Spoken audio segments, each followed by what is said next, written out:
Good evening, Trinidad and Tobago family. We would like to welcome you back to your Lusical program on UNC USA. We have here Mr. Vetsi Ram, Mr. Suman Singh, Mr. Ken Dalchan, and Dr. Ashwin Maraj with us back again. And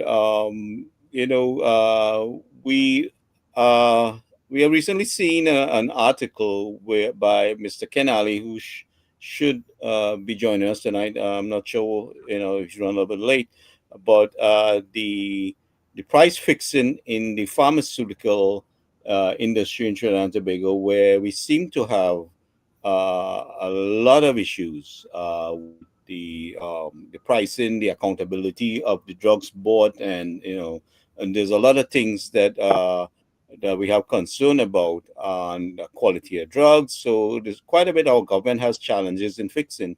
So, Wade, if you can give us a little insight on your perspective on that, as far as you see happening, the country and the things that our government has to deal with at this point going forward. Yeah, I think there are a few major companies in the drug importation of drugs because we don't manufacture anything here. And over the years, there have been a consolidation of those larger companies. And I think as well, they probably uh, are agents for some of the major drugs traded on the global market. So it means to say government will be buying directly from them as well. And the question of such a structure in such a crucial industry, I think the government has to address it because they have no control on prices and for things very essential. But there are different ways to look at it, and I think government could invite Indian companies to set up the drug manufacturing facilities in Trinidad. What Hmm. I spoke to somebody who's familiar with the industry, and he said that the ingredients are very cheap, and it's a question of putting the ingredients together and producing the tablets and so on. And he said that can easily be done in Trinidad with the importation of raw materials from India, and you reduce the tablets to little or nothing. And I think that is something the government has to seriously think about, whether it could be under the program or assistance that Modi provided. That might be a good avenue to get something done and to break this monopoly because in Trinidad, I think, and you can see it, I mean, we are not a healthy nation, and you're looking at all kinds of diseases that are chronic diseases that are increasing. The hospitals are being overwhelmed. So the problem has to be tackled at both levels. One is prevention. Well, three levels. One is prevention. One is treatment, and the third is the supply of drugs at very reasonable prices. So hopefully, I think the Minister of Health, these ideas could be discussed with them, and it will be for the benefit of the citizens of Trinidad, and Tobago. Those are my thoughts on it. My concern is right because I used to deal with a lot of people in the pharmaceutical business here in the U.S. and they were one. The company was India based, and they make the drugs. And one of the scientists, me and him got into a conversation because I asked him. I said, um, I had some concerns in reference to my father because when he went back to Trinidad, I find like his body got swollen. He gained an excessive amount of weight. I mean, more than usual. And realizing that he was using some of the pharmaceutical drugs in Trinidad, and he explained to me, he said that we were getting some kind of watered down product in comparison to the drugs coming to the US. There was two different kind of grade. Mhm. So Trinidad would get a certain grade and the US will get a certain grade where they'll have to meet FDA level of specifications. We somehow in Trinidad does not have good enforcement on monitoring and the quality of drugs that we get. In fact, Dr. Buru, we saw recently had upgraded quite a bit of the drugs coming into the country Hmm. recently. Sumat, would know about that Yeah. because he him got into conversation with that. So while we're engaging, India, we want to make sure that there's a certain level and quality for people because some of these drugs can cause your body to gather water, and if you don't get and if you're on the wrong drug too, that could have that effect also. So I mean, everybody body chemistry is made up different. But go ahead, Mm. Yeah, gentlemen. but you know, in the world's market for pharmaceutical, you get what you pay for. As like if you want to buy a car, you have the option to buy a foreign use or a brand new car. And how do we know whether the government was buying foreign use cars or foreign use drugs or drugs on the lower end rather Well, than yeah, yeah. average or premium? Our third world country, because we consider third world, somehow gets designated with because we don't have the checks and balances in place. Correct, You know. correct. Like if most of my medication in the US is to come from Aurobindo drug, all was manufactured in India, distributed by Mount Sinai Hospital to me. You know, Aurobindo or another company, man. It starts with M. And Who's that? ready. Merck you talking about? No, not Merck is an American company, Oh. but Ready, Reddy, That's Dr. Reddy. Dr. Reddy, That's the and India-based company based in the United States here. yeah, and Aurobindo drugs. Um, yeah, these are the drugs given by Mount Sinai Hospital, and most of the insurance companies, that's what they get in. Now, the two new medication that Dr. Bodhi has recommended is a high blood pressure medication, which is very good, olesartan, and the heart drug Plavix, that is for both heart and stroke patients. So that's a good move. I mean, but again, the recommendations for these things have to come from the drug people, the food and chemistry, or whatever they call. And I recently had the experience because when I came down here, I bringing down medication, but instead of medication, I put drugs. And they said, well, you know what? The broker had to change that from drugs to medication because the drug people here, you have to drug. I think it's drugs and chemistry department is the people who will analyze each tablet or and the whatever the components and the formula and so on. So the broker had to change it because she said food and drugs will come down on you. You will not be able to carry that little past, three medication that you have. And th- these are some of the issues. So it has to be kind of integrated approach, well coordinated from suppliers and so on.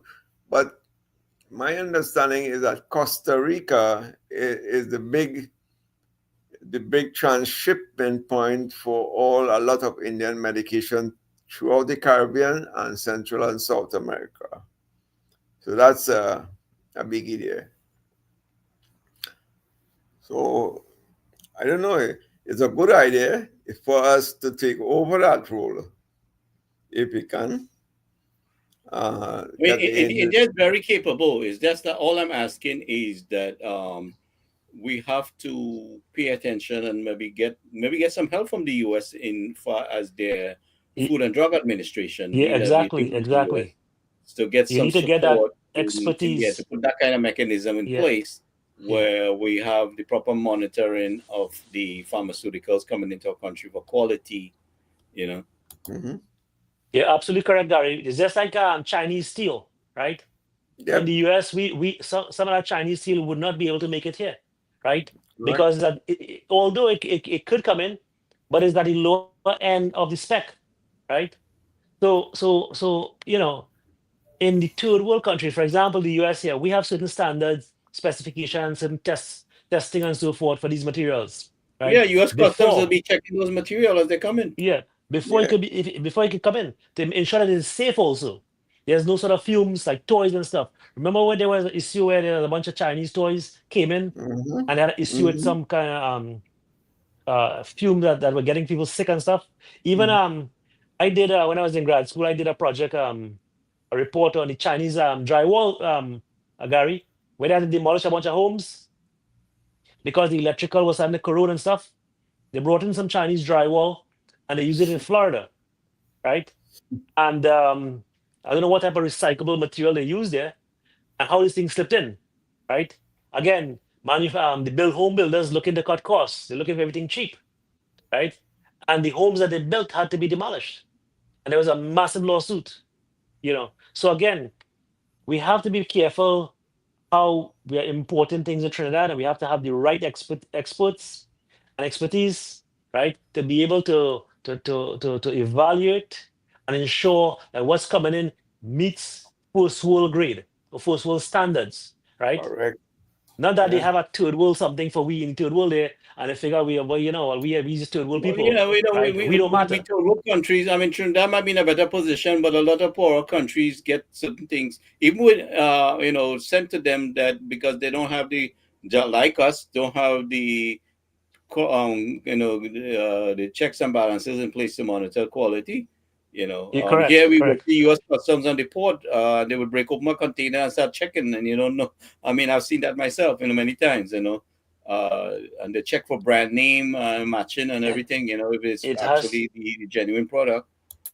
yep, But yep. It as has I to be a was certain grade. saying, yeah, as I was saying, sometimes you get what you pay for, and these importers could very well be buying the lower end drugs. Yeah, So there are a number of factors that is at play there. So I mean, we're looking for checks and balances. yeah. Like We're only, everything else. you probably only doing checks, nobody doing the balances side of it. And we want to ensure that these drugs are safe also, you Hmm. know, which is very, And very people, important. you know, a while back, a lot of people were complaining about the quality of drugs in 2020 around there. I can recall they saying the cholesterol drug, the Simlo, and all these things were just not working. It was actually what's called the efficacy of the drugs was not up on par. So if you're taking a 20 milligram of Simlo, it's not equivalent to a 20 milligram of atorvastatin or any of the other statins they have. So on, you know,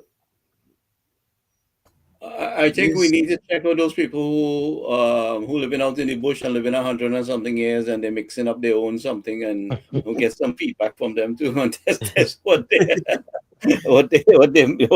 their remedy was, right? Because some of them are Mhm. outliving those who have the best quality of medication. and So they work very hard, and and you see them up there, um, still going strong and sharp, and you have to get a little feedback on there. We can't put a lot of we young people have a tendency to put down the old cultural things yeah, and things from your heritage there, and feel that you're doing better by going with the European or American society, but not realizing the quality of things you have there. So we should have some testing done on those bush medicine too. I mean, we have some educated people who qualify to do these things in lab. We need a lot of things done in the well, Caribbean. India is also excellent in these sort of Yeah, they're in herbal, the lead. They're in the lead in the making the pharmaceutical, so they would be yeah, good to help us. But yeah. I saw an article a few years ago, and in Germany, they're propagating Ayurvedic medicine Hmm. for two reasons. They find it a lot cheaper to bring about results, and secondly, they find it very effective. there's a holistic healing aspect of it, which they considered. I saw the article, I read that article. In Mhm. fact, they were offering a bachelor's degree in Ayurvedic medicine. They were saying that the it was a more holistic approach to health and wellness, rather than a plaster, Mhm. which So is the let me Western. just see if I could help here a little bit because it seems as though you're moving away from the root of the problem into what the effects are. So we need to look back and notice our companies in Trinidad that import drugs on the whole. You see, if you buy a cheap drug and you sell it expensive, that is a problem. But if you buy a cheap drug and sell it cheap, that is less of a problem. So if, since we have the current government who could look into these things, and perhaps those people, I don't know who they are really, but those people who are the merchandisers who might be linked to maybe the previous regime and get away with these kinds of things, they must know that their days are numbered. We're not using a big stick, but a good investigation, like some of you mentioned in Ministry of Health. I would like to include other kinds of people in that, including maybe the Attorney General and the Auditor General, whoever again could look at the books and find out how much profit they're making. You see, because they've been making an exorbitant profit compared to other profit from other industries, then there is a problem. But if they're making normal profit like everybody else, then you may not have such a big problem. So we got to look at who these people are, the companies that do the importation, the merchandising companies. There should be a handful of them. It's easy to track them and see what they're doing. And therefore design policies. Some of you mentioned there are drugs that are, or people dependent for life and death. Those kinds you could control. The others, the homeopathic and all those things, I don't know. But those drugs that are life and death situations, those should be closely monitored. And if possible, I don't like talking about price controls, but perhaps that is something to look at in price controlling those kinds of important drugs, because it is our people and we got to serve our people. And if that means to bring out some of the legalities to serve our people, that is what the role of government. You all know that I don't like government to interfere in all kinds of stuff because they're very inefficient. But some cases I would recommend strongly. So, and you all talk about India. And India has been spending a lot of investment R&D in these areas. So there was a time when America used to import from Canada half the price that it used to be in Canada. But nobody liked it because the pressure groups in here, the lobbyists in here on behalf of the drug company, just like I'm mentioning in Trinidad, where the lobbyists and them there would have been perhaps having some of those boys in the pockets and financing election is important for governments, and therefore these guys get away with a lot of stuff. So we got to look at it, and it's easy to find out how much profit they're making. Is that profit relative like everybody else, or is it abnormal profits they are making?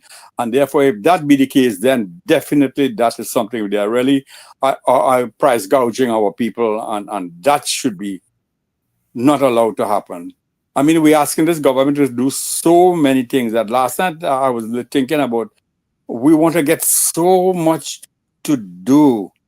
And that is why I'm telling you all, I am strategic and long term. So we want them to do a lot of stuff, but we must space it out so the people would know this government come here to stay, and they come here to do things, and they're getting things done, and look that they will continue to get things done. So there is our 15 years, like I mentioned last night. So yes, we have all this to do, but Tom, Dick, and Harry, and Joseph, and Maharaj must not be putting all these kinds of things in front of them. Give them a chance, and I think they're doing kind of well so far. But they're getting a lot of pushback in men. We spoke about that last night. They're getting a lot of pushback. You need to get on the ground and wrestle with them. You got to wrestle them down to the floor, and you got to look at the opposition. They have a lot of weight and a lot of influence. including those people you're talking about right now, which is the pharmaceutical industry.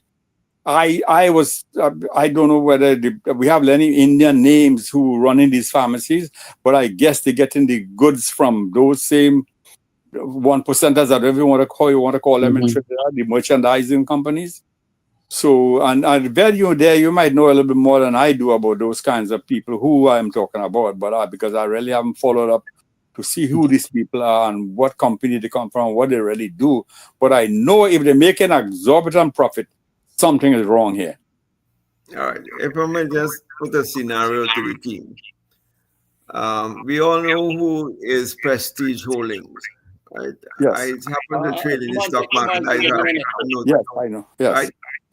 Prestige Holdings. No, they make abnormal profits in Trinidad. Trinidad is one of their key markets. No, Simon, check your mic. Check your mic. my mic is okay. It's okay now. We were getting an echo before. Go ahead. Right. Prestige Holdings no longer trades because it's about to be bought over. I think the deadline was about the 18th of last month. By guess who? The biggest drug importer in Trinidad and Tobago, who imports heart drugs and diabetic drugs. So he's going to make money both sides. But the more people eating all this fried chicken and so on, you must get sick. And he's catering, he's on the both sides of the equation. You know? So look, tell me, Plavix is one of them. And the diabetic drug is normal metformin and Diavan and whatnot. He's the main importer. I don't want to call his name because both of them trade in the stock market right now. So you can see, except Prestige Holding has stopped trading because they are to be acquired by this drug company. So check what's going on. That is very strategic. I mean, all know who they are. I mean, Prestige Holding is the 1%, the drug importers are the 1%. So you could form your own conclusion. But that is a sweet spot, as you say in business, that you make money on both ends of the spectrum.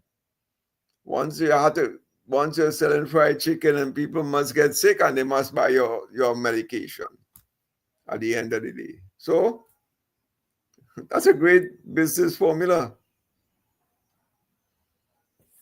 Well, you call that diversification, and negative correlation. So if one stock Yes. goes down, the other one Yes. automatically goes up. And that's it's common practice among large corporations. BlackRock is the same thing. Oh, yeah, They yeah. Big they time. they fund the war machinery and then they set up construction companies to rebuild destroyed cities and so Yep. on. So Yeah. yeah, their fingers all over the tentacles are long and wide, So you and see, that is why you have a government to regulate all these things. That there's some even level playing field for other participants and other companies in their various industries. right. And if I may just answer one or two things from Dr. Maharaj, what he best mentioned. Doc, I keep on saying, and unless you hear, you will see and experience things. All systems of governance in Trinidad and Tobago is broken. All. There's not one department that functions Rotten, as it should corrupted. function.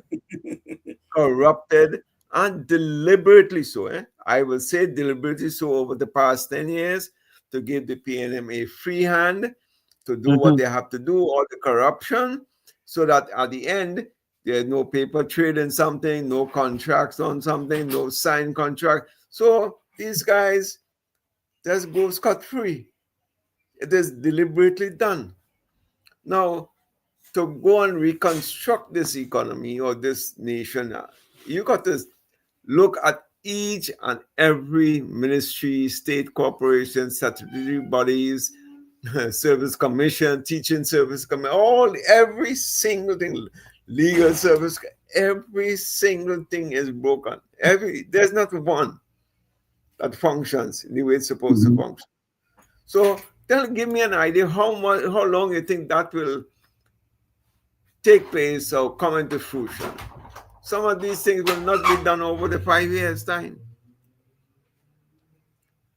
Especially now, let me juxtapose, you have 128 projects, which is touted as the revitalization plan. Yeah, as you move there against the mic, somehow you're getting an echo. I don't know what caused it, but All right, okay there now? yeah, go ahead. All right. There's a revitalization plan on the pipeline. We have to bear in mind, before any project can take off, there are a number of things need to happen. You want to build a highway from somewhere to somewhere, you want to build a causeway, you want to build a building, you have to get environmental clearance, CEC. You know, you got to do your testing and so on and so on and so on. What about funding? What about employing? What about labor supply? What about the supply chain to get whatever materials you have to get out? So I'm beginning to wonder now, well, wait now, the government has to be really smart. I don't know if you call it, I'll call it something, but I don't know if that is mamagai to an extent, because none of these things have been put in place. There's no funding there. A lot of I'm seeing all of these rules and regulations and all these approvals and town and country and all these things have to be gotten. So when is it take off or the initiation, the start of these projects? So I saw none of these projects have a start date or an end date. So what's going to happen? Tell me what's going to happen when they don't have a start date, an end date. You know, and if you're doing 128 projects, if you start 10 of them this year, I mean, this fiscal, you start plenty. Because it ain't going to happen. It takes nearly 2 years to get this, certificate of environmental clearance. What about the soil test and so on, which you have to do? You know? But Yeah. Samad, if you look at the performance of the UNC under the last term, Mhm. 2010 to 2015, if over the 5 years they constructed 106 new schools, I Mhm. think that's a phenomenal. That's over 20 schools per annum. That is, we'll So stop I'm right there. saying, Yeah, uh, stop. Let me till- just interject right there. Yes, that is excellent. Like average of 20 schools per year, right? I was working in the ministry that time. I could tell you, but who knew about that at the end of the year? See, that comes back to the communications department. They were not listing out yeah, the but achievements, yeah, what they the were doing. communications is a separate issue, right? Let's go under Pandey's administration. They were able to pull off the construction of the airport, which was Mhm. under planning for probably the last 20 or 30 years.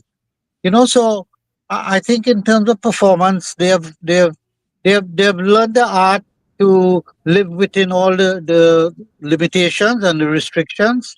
So I think once the projects and funding, the hardest thing is to get funding for these projects.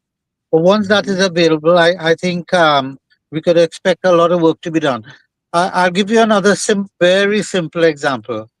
On the Sepero Road going into Lengua, there were two or three bad spots when you were coming, right? They have Mhm. repaired it. They have repaired it not up to um, uh, uh, let's say the best standard, but now at least you can drive. There's a two-lane there in those bad patches. So I think Right. let's cross fingers and hope for the best, and I think you will see results. We're already seeing results, and I think within I give them 1 year, and I think they'll have a good story to tell. The major concern is really the budget and the deficits and so on, which have been my concern for quite a while. Yes, and to that you have to add that they have to be in the face of the population, of the the people. They have to know these things. Don't come at the end of 5 years and say we build 105 schools. That has lost traction, That is that is true. That is Yeah, true. you have to hit it, okay, like how right now they're doing the student laptop project. They went to Tobago yesterday. Okay, that should be in the news hitting in the face. 2,000 computers distributed in Tobago as of yesterday, and another set next week, and by December, by January, the 18,000 laptops would be there, and keep on hitting it. Use the government media to do this. What is TTT? That is supposed to be government. The same old, same old. No, nothing has changed. The same people will not, or will ensure that you will fail in your objection on your deliverables. So this is what I'm saying. You have to have your people in the right place to make sure get your communications and PR department as strong as possible to make sure that every week must be seen, Langua Road has been refurbished at the quarter mile to the half mile region or something like that. Let people see. Water has been now flowing in Barapur, for example.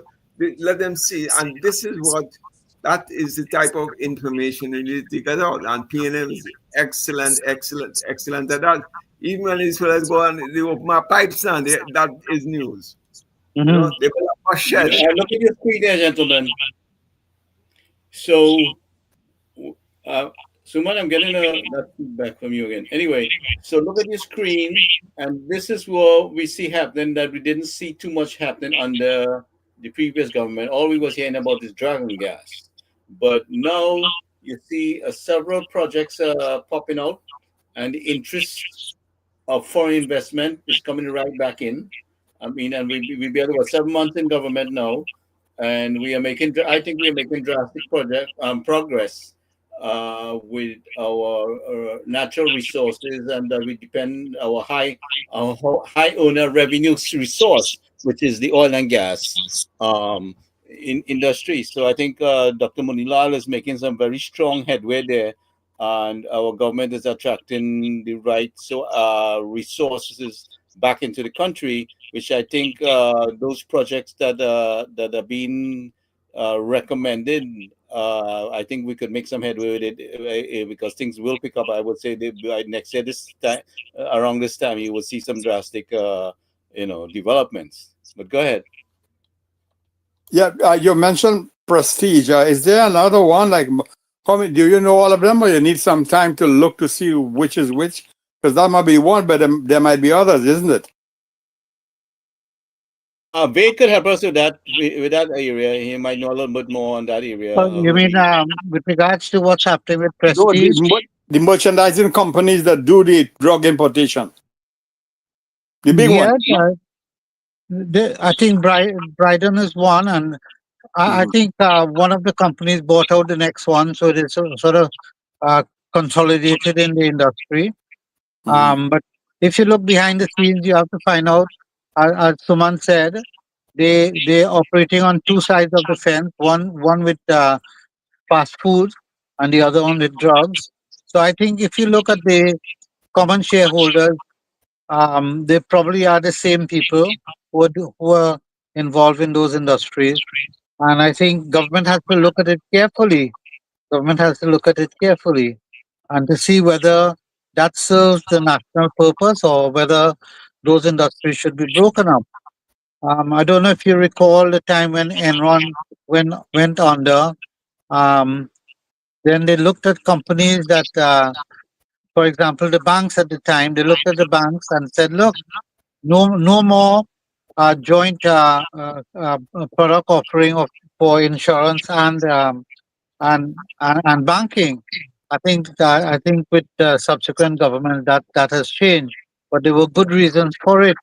So to avoid monopolies, I think in Trinidad we have been willfully blind to those developments, but it needs to be opened up and discussed and decide in the best interest of Trinidad. How do we manage those sort of events? Yes, because your interlocking directorates. I think there was a study done on this sometime in the past, how many of them sitting on each other boards in Trinidad, and those I call them the 1%ers company. I don't know what's the name, but the merchandising companies that have a historical link to Europe. That those are the people I'm talking about. Yeah. So Then- if those people are in charge and those are the financiers for the other party, I think. So those are the people we need to take a look at. To not that we don't like the profit when they need to make profit, but again, this is, are we getting our money's worth? Is the bottom line of all of this. Our meaning as a people, But Doc, you're so correct. I just got wind of events in Jamaica where leaching companies are in financial difficulties, and they are big investors in banks, in investment houses, in insurance companies. And when the threads start to unravel, we are looking at another Clipo, That's right. Clipo. That's exactly right. Yeah. But Doc, if I may mention two other companies, the big drug importers. One is, we had mentioned Bryden, another one is Agostini. Yes. Next one is Smith Robertson. They're right across the highway there in Essex Extension. All of them there. Right? Now, when they have the same guys sitting on their boards as well as the Republic Bank boards and, the various big multinationals and so on, the big banks and insurance companies, what do you expect? I mean, you're right. They have to make money. Yeah. We all agree with that. yes. Yeah. But when they kind of shitty deals is what it is about. And that is my concern. Adjust your mic there or something. I don't know. You still getting feedback, Gary? Or Yeah, it's like it's getting like a feedback. Are you on your laptop or your phone? I'm a laptop. Should I switch? For some reason, no. I mean, do you have a mic or something there that's hooked up to it? Yeah. No, I have my. No. You on the built-in mic? I'm the mic which is on the Laptop, the one that's built in. the built-in. I don't know for some reason why I get an echo. All right, go ahead now. Let me see. Yeah. So what Okay, I'm go ahead. I'm not saying, hearing it now. Somehow when you move, for some reason, the laptop move, it is getting an echo. But go ahead. okay. Yeah, so this is a situation. You have people in different boards, in several boards, in industries that are all interwoven and are part of each other. Again, I don't despise them. If I'm on the board, I want my company to make money. That's fair enough. But when it reaches to a stage like this, people needs to be aware of what's happening. And again, Where you go respond while Suman comes out and come back on your phone, Suman, and let's see what happens. Where you Yeah, respond in the meantime? well, gentlemen, this is a common problem. I don't know if you recall many years ago, Lenny Shape was forgiven about 11 or $12 million in loans. 30 million. You remember that, right? Yes. What happens at the board, and you're correct, many of these movers and shakers, they have their representatives on the board. And if perchance they would have given their personal guarantees for certain loans, they want forgiveness for it. And they're driving the most expensive cars, living in the most luxurious homes. But they come to the banks and say, look, I gave you that guarantee in good times. Now that the company has failed, don't call on my personal guarantee. And that's a big problem in that they expect generous treatment and loan forgiveness. Now, when the bank forgive those loans, it's at the Dr. Mark, expense it seems like of it's the coming from you. shareholders, ordinary shareholders of the bank. So I think all of these things ought to stop. And it's left to bank managers to really ensure that there's equitable treatment to all customers, all clients. Yeah, point taken, really. Okay, go ahead. Yeah, I just agreeing with Ray there. I mean, this monopolies are difficult thing to break. These because sometimes governments depend on these things. In this case, drugs and pharmaceuticals. It will take time to break something like that, but you have to start somewhere. You just cannot allow this monopoly thing to fester on and on and on. Right. So when people look at it, they will say, "Wait, same old, continuing." Yeah, and Where, you all mentioned something important a while ago, which I don't want. Last night, tonight, you all talking about drugs, so let's stick to that a little longer. Because you mentioned India in the same breath as India looking to go all over the world is a good time to engage them, and you all mentioned about um those monopolies in Trinidad or oligopolies in Trinidad. But when you're asking a country like India to come, they don't they talk about you talk about Costa Rica, and that is why when you say they move to Trinidad, you want them to come here, but Trinidad market is too small. So you're talking about zone of peace. Let's talk about zone of trade, man. I forget. Okay, I agree with your zone of peace. Let's go with the zone of peace. What about the more important zone of trade? You're buying everything from everywhere else, and you're buying for one another in the Caribbean. So Trinidad must seize the opportunity. Zone of peace there. Go ahead. Trinidad must seize the opportunity. Like when those big companies come down, don't look at Port of Spain and San Fernando and the built up area. Trinidad is too small. Look at the Caribbean as your market, and even or even the Spanish speaking people as well. See whether we can come all over. So, but we could be the hub. We could be a big hub for many things. So think bigger whenever you're bringing them down. If really they want to have zone of friendship, that is a zone of market as I'm looking at. So I would you benefit from us, but you got to help us here. We want to have the mark. We want to have control over a lot of stuff, and having the Indians or whoever again coming in and produce the own drugs, so we could keep those merchandising companies just to do what they're doing, which is just selling a corner, but don't import, please. You have too much corruption there. So when we look at Trinidad and we're asking these companies to come in, and they would know that. You don't have to tell them. They would know when they come here, hey, they will hit, we'll hit here. What about Grenada? What about up the islands? What about South America? What about, Trinidad's a nice place situated. Okay, go to Water Harbor, a deep water harbor. That could do a lot of stuff. That point leads us there. Could take a lot of big ships to come in there. Lots of containers. So, there are a lot of things going, but again, when I'm asking you all to do so many things, I just see I usually want to do, what's my next step? Because I want to get this thing off the ground. But then I'm asking this government, I don't know, you all there, you should know. If you shouldn't do a lot, but just do enough to keep yourself, to learn. And some women, last time we continued with the same thing today, the PR is a very important part because you work damn hard and and they wouldn't see it because they don't want to see it to start with. I think somebody mentioned the good news, hard to travel, bad news, quickly reaching in the internet and they run with it. This is a problem you have to deal with. And you have to handle. Last night also, in addition to what we mentioned, also mentioned about having people on the ground doing some of our PR work in the gutter, in the level, in the streets and in the hallways and everywhere. And I think Gary was mentioning last night also that we can have people on the ground there, whatever financing we're looking at in that regard as well. So all these things you mentioned, but we don't. Are you very, very consistent with what we talk about here and going forward?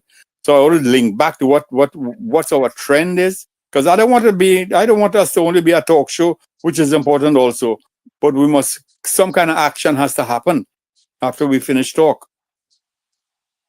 You agree with me right there? When my cement down there, I agree with you 100%, Doc, because, if you don't do your PR when you do, let's say, a project, what happens after 5 years, they will say, yes, we built 105 schools, but in year 5 is the election year.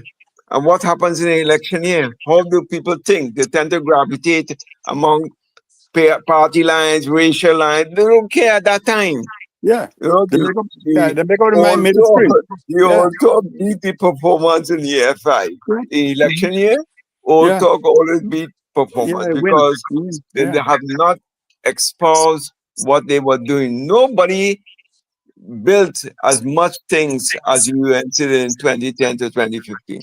Amount of police stations, health centers, jobs created, East-West corridor, that nursing complex, you know, the South campus, all these things. So many things were built, but how was that communicated to the public to show that we were doing things all along?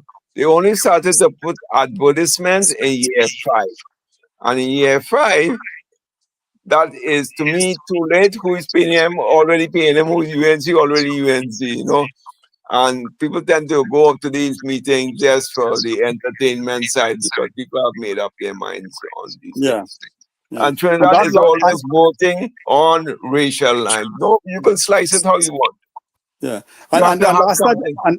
and last night again, because when I mentioned about the laws, Ben wasn't there, and he maybe didn't hear this part, but when we talked about the lost Trinidad decade, we were talking about that decade. And you remember what Prakash Ramada replied back with?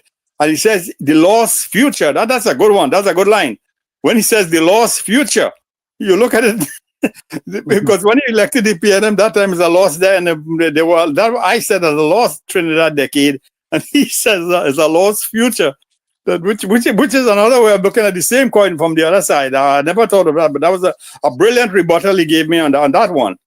But really, your PR, you have side by side your PR, and you see that they're trying to put her in a corner just now with your prime minister, and they're trying to lick up with every little thing about this. They're making everything, politicizing every single thing, including including.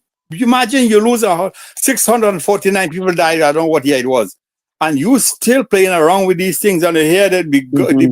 And that's another thing that came out last night again, because when I brought out the issue of how the Americans are looking at it, and he says, and this is what Prakash was saying. Never mind how we in America are looking at it. Think about how Trinidad will benefit. We don't care about why America is there. What is our benefit from America being there? This was a very, I don't know if you all picked up that point when he made that point. Oh, yeah. We made that point last week with, I'm sorry, Dr. Maraj. Yes. All the benefits that Trinidad, that will accrue to Trinidad and Tobago because of the decisions Right. Okay. that the Prime Minister, made. Because what's going to happen with all our chemicals and fertilizers and natural gas and all these sort of things if America decides that they ain't going to buy? Oh, no. What is going to happen to tourism in the rest of the Caribbean if they say no, they don't have flights coming in?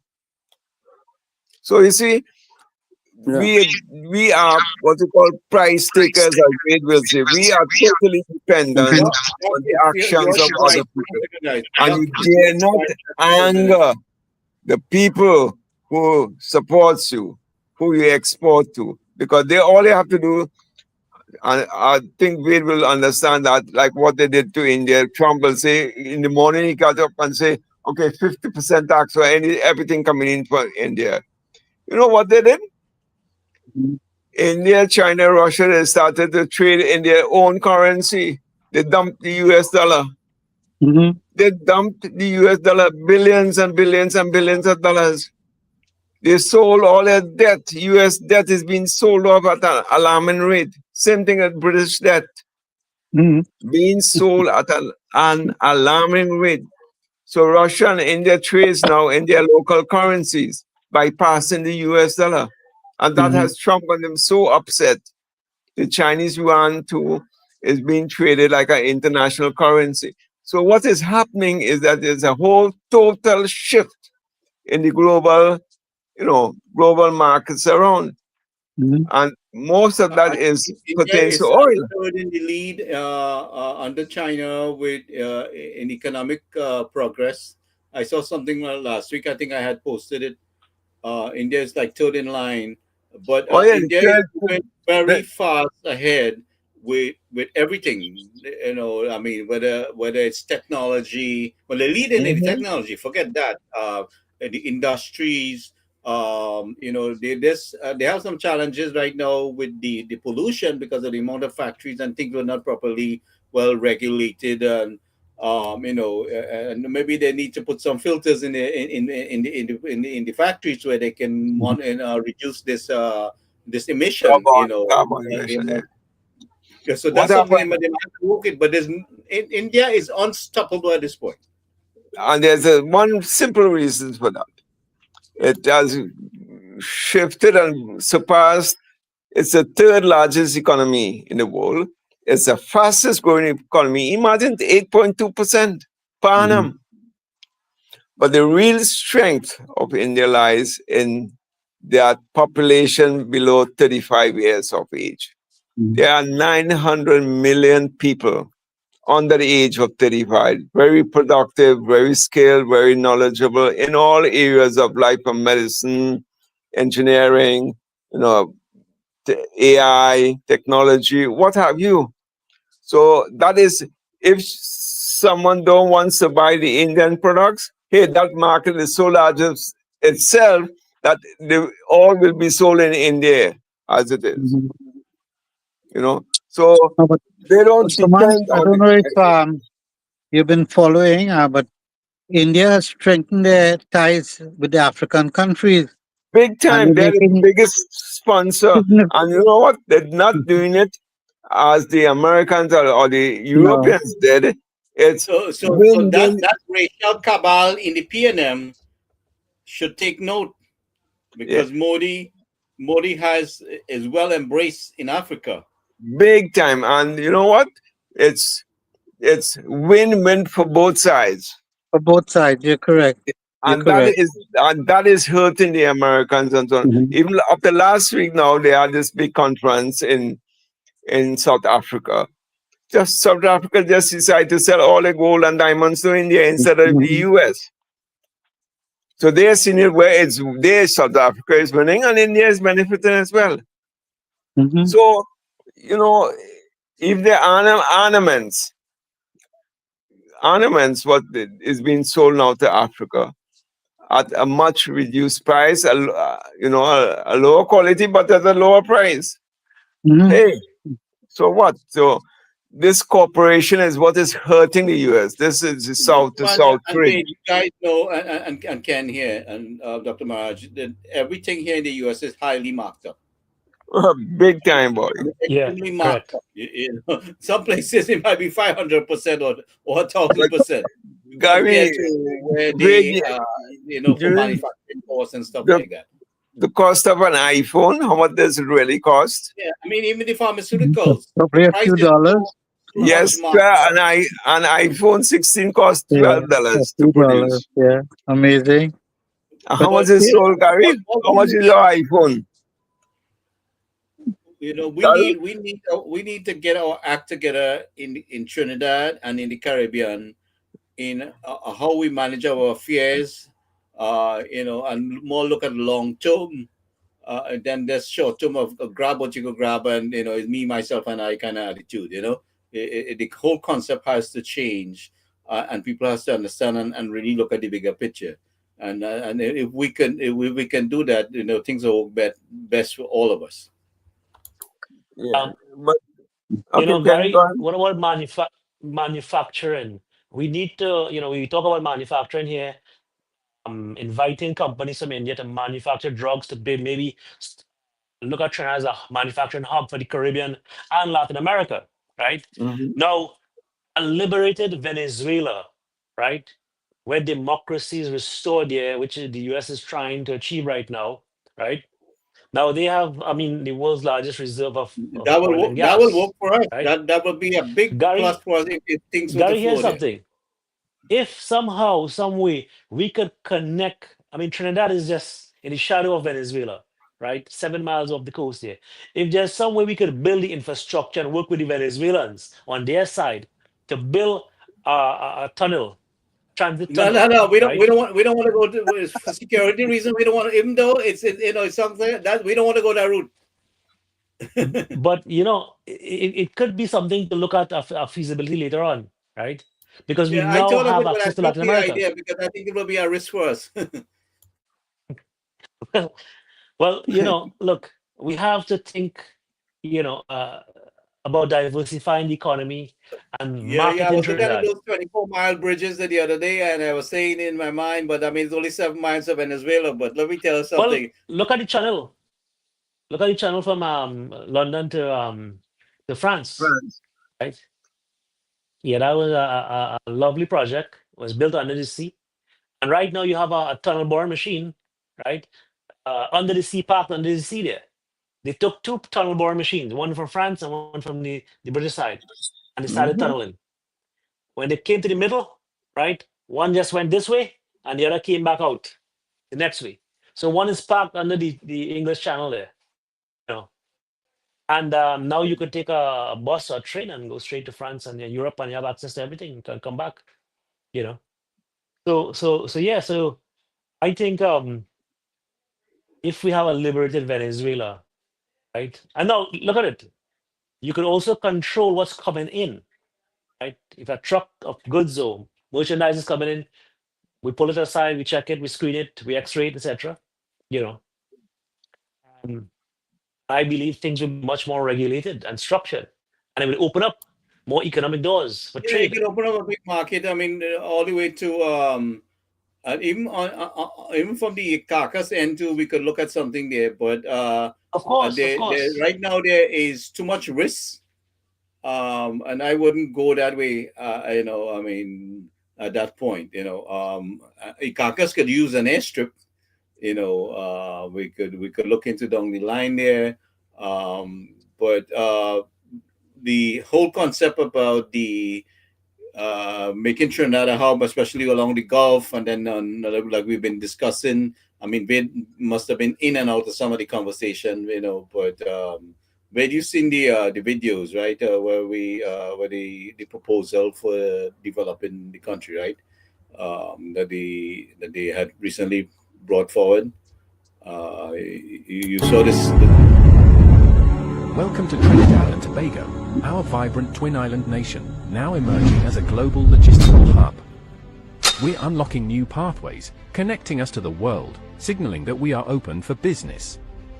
Today, we proudly unveil the revitalization blueprint designed to usher in a new era of opportunity. Join us now as we walk you through the key projects shaping this exciting new chapter. We begin our journey in the South capital, San Fernando, where transformation takes root and vision becomes reality. Node 1 ignites the revitalization blueprint with 39 catalytic projects, each one a bold step toward a thriving, reimagined Trinidad and Tobago.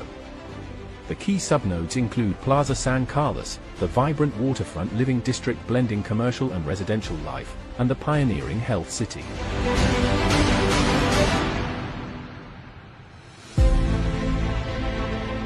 Plaza San Carlos, a journey through time and taste. Step into the heart of heritage at Plaza San Carlos, a beautifully preserved historic market square that pulses with life. Now as the centerpiece of the reproposed historic district, Plaza San Carlos welcomes the arrival of the last train to San Fernando, a nostalgic tram that glides along the waterfront, offering visitors a scenic and symbolic ride through the soul of the city. This vibrant pedestrian haven is lined with charming colonnades and brims with local flavor, from cozy restaurants and artisanal food stalls to eclectic craft vendors and stylish boutiques. Plaza San Carlos, the soul of the South. I met with sweet Dorothy. She said, tomorrow I'm joining in matrimony. And if you act... Nestled along the serene shoreline, the Waterfront Hotel offers a luxurious escape with breathtaking views, elegant accommodations, and world-class service.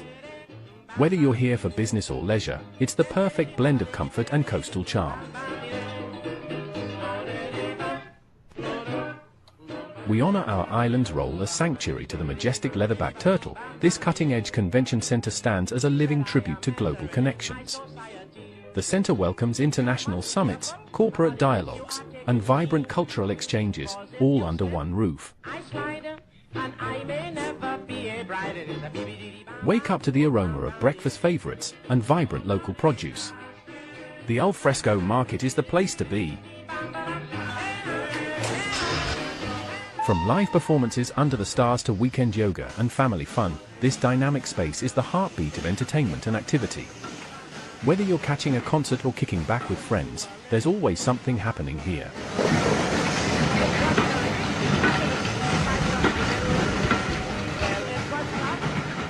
The redevelopment of San Fernando's waterfront marks a historic turning point for the city and the wider southern corridor. Transforming a neglected coastal town into southern Trinidad's civic heart, the project promises to catalyze growth in tourism, healthcare, and the cultural economy. This is a cultural and economic renaissance, one that finally grants San Fernando the grand maritime frontage it has long deserved.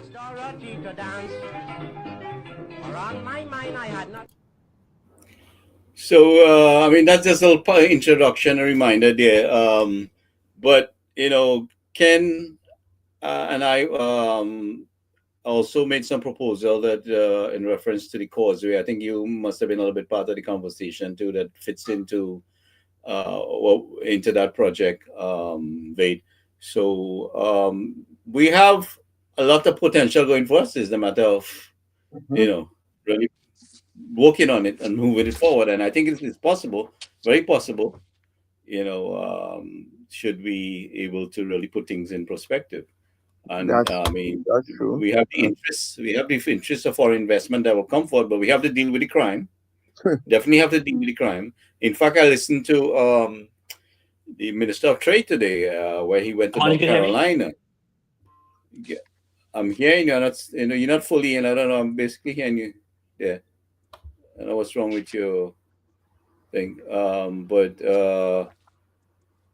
And after he, really posed his proposal and what could be done in the country, he was faced with one of the employees of one of the corporation being robbed in a home invasion in Trinidad, and and their reasons for not moving forward with investing in Trinidad. And so we have some serious reasons why we should really work on addressing the home invasion, the crime situation, and putting things and with all these bills that's been put in place into law and everything. We need a very reliable police force that's functioning efficiently. I mean, that will be, if we could get that will be the icing on the cake. In spite of everything going in place, if the police force is not functioning as we need it to be doing, it's defeating everything that we're trying to do. That's right. Absolutely, Gary. And that's what the reason I'm saying what I'm saying is that, again, none of these things has a start date and an end date. So we don't know whether it will be started in this 5-year term or in the next 5-year term. Because, this San Fernando redevelopment project, a lot hinges on the opening of the Point-of-Care refinery. I mean, you have to pay stocks. And that ain't going to happen before the next few years, according to what the Minister of Energy said yesterday. So that is year 4 of our tenure already, right? So how can we go about and attract businesses into Sando? That waterfront project is a nice plan. Exactly what it is a plan. Well, we have to tell the idea. If you notice, our Minister of Works is in the Middle East, and I mean, who knows what she's discussing over there, and what she will be bringing back with her. I'm sure she's going to be bringing back more than yam, and so. But I mean, I have a lot of confidence in her ability. She's one of those persons who can get things done, and you see her hard working. So, and accompanied by our Minister of Foreign Affairs and Minister of Legal Affairs, 2 brilliant young men, and I mean, we're making progress. I think we're on our way. It's just a matter of securing government in the next rounds so that we can fulfill those things. And the people has to be. This is where our team comes in, and the UNC team in Trinidad comes in, where the information, education, and where we go into, what's the plan of action has to be reiterated and being sold on the platform. Yeah. You know, Go Gary, ahead. looking at the video, right? How we can identify that is the initial phase of the project, which is the conceptual phase, right? You have a concept, you have an idea, and a concept, and that is captured in a 3D render, right?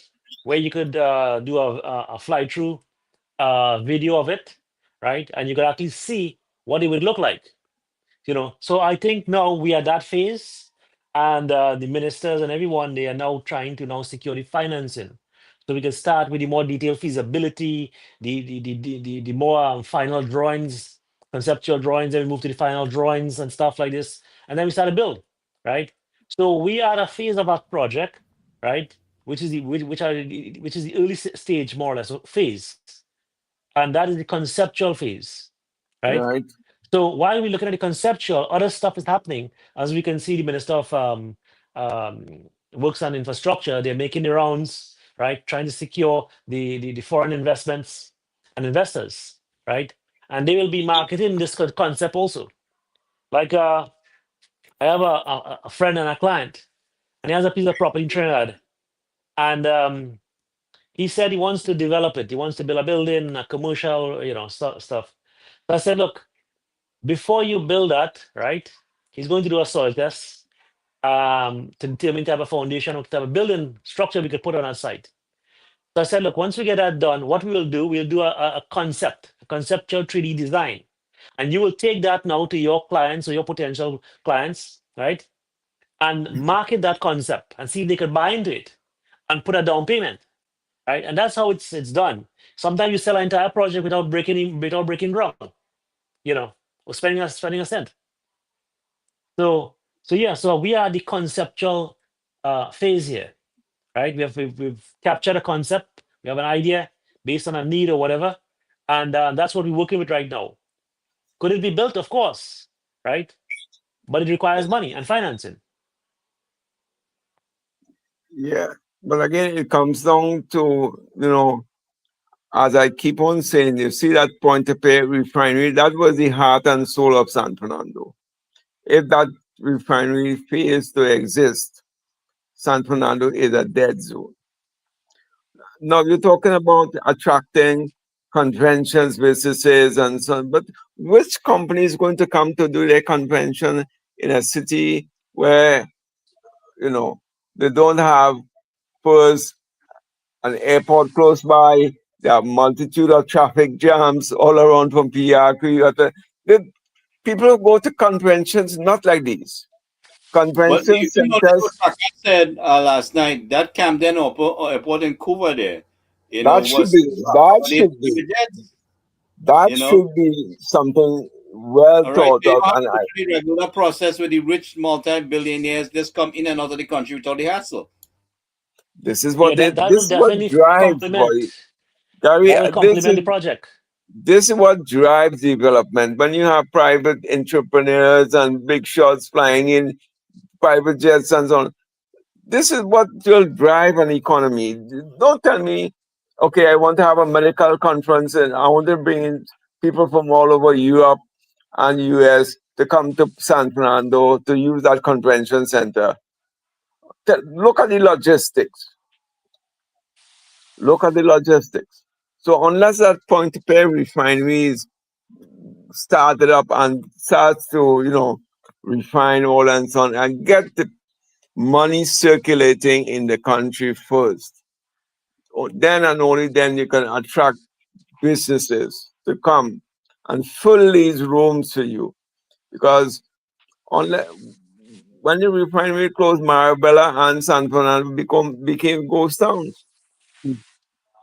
Really ghost towns.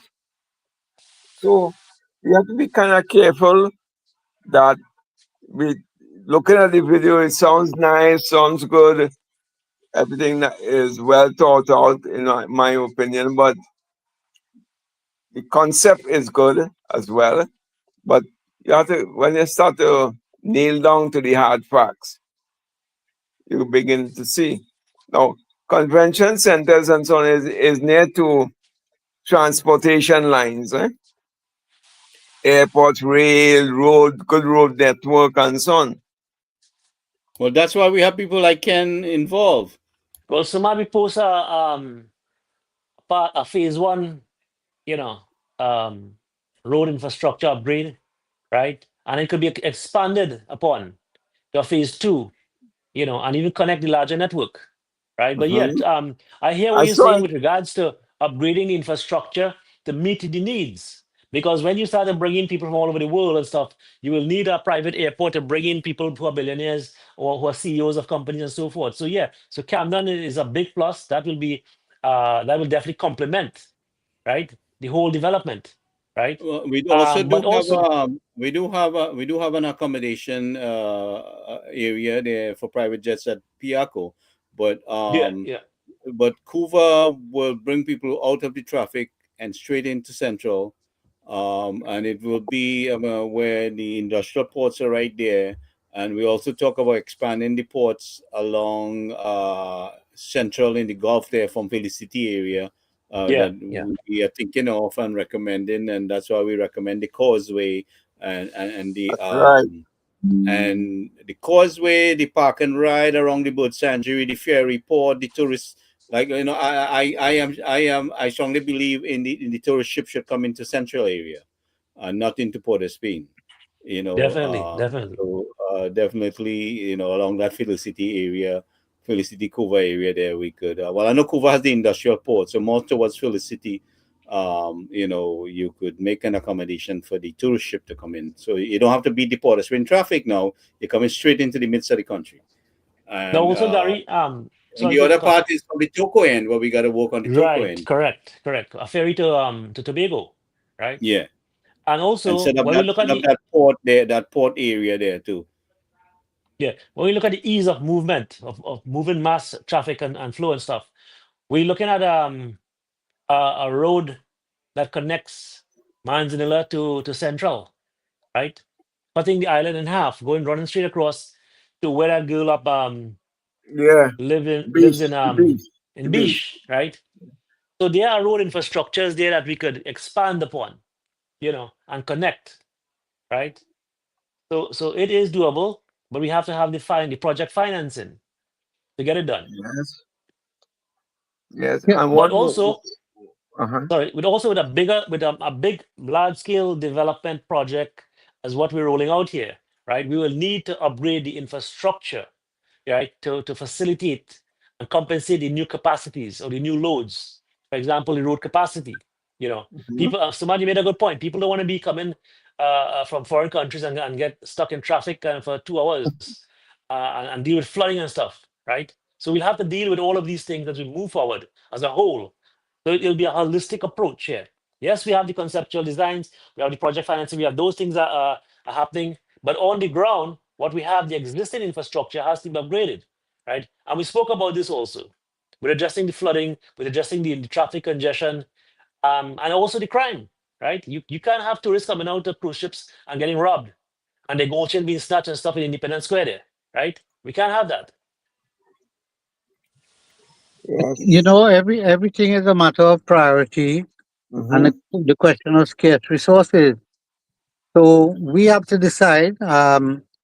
Funds are not, which there are limitations to access to funds. If you look at our debt to GDP ratio, which is a common ratio people use, it's Mm-hmm. climbing all the time. It's climbing Yes. all the time. This year, within the budget, they didn't disclose it up front, but they said they're going to borrow $19 billion.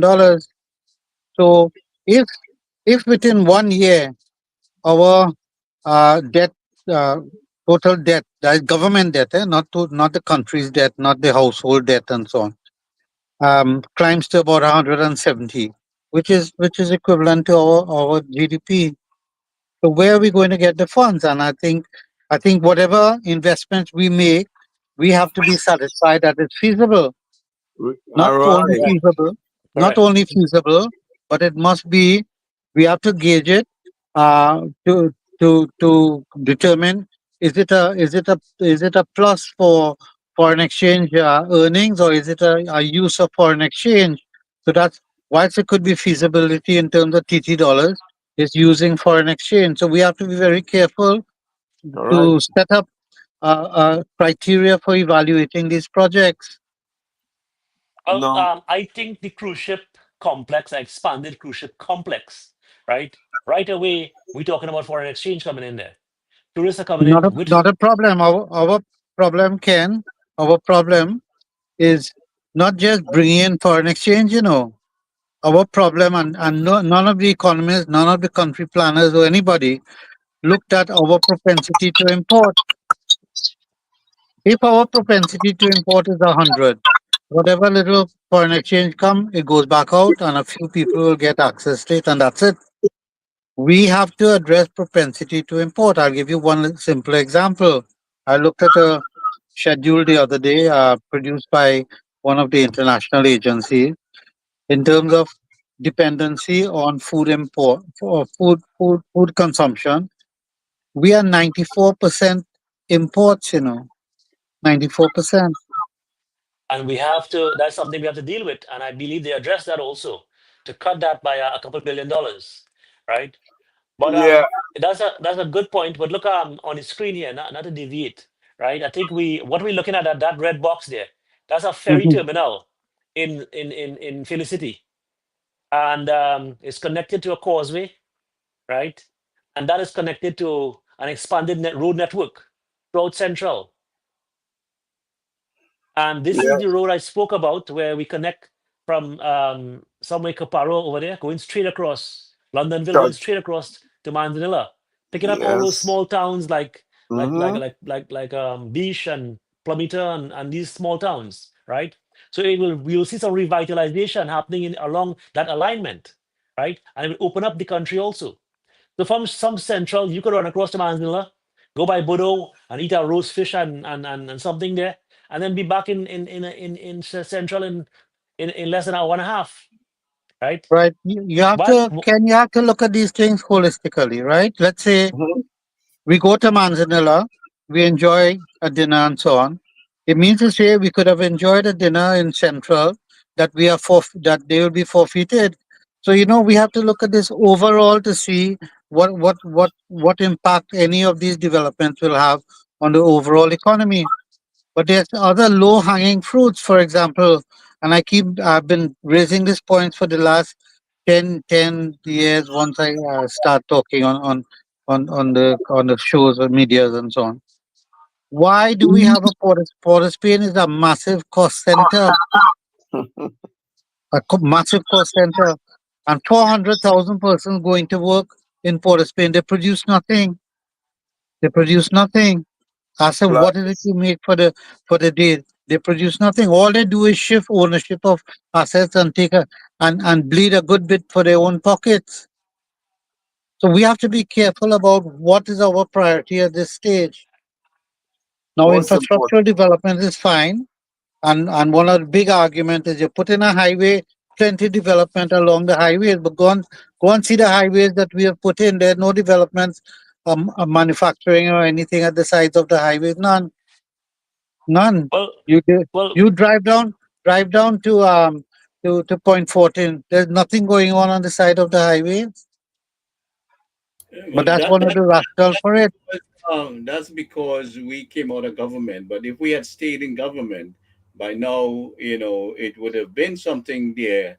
There would have been some development. So now this idea that me and Ken came up with and how to go about it, is that this will be facilitating the hub idea for the Gulf of Paria, and this will be a multifaceted, multi-purpose port area, because one side we will expand the industrial part from Point Lisas, and also what we have suggested, instead of the tourist ship going into the Port of Spain area, they come more lower down between Cuba and Felicity there, and then we have the bird sanctuary. We have the Guayma River where we can go straight up into the bird sanctuary area there, and then and the causeway will be able to tap in. If the causeway is built along the Gulf as we proposing, then the causeway will be able to tap in into the Uriah Butler Highway there, and that way you see the diversions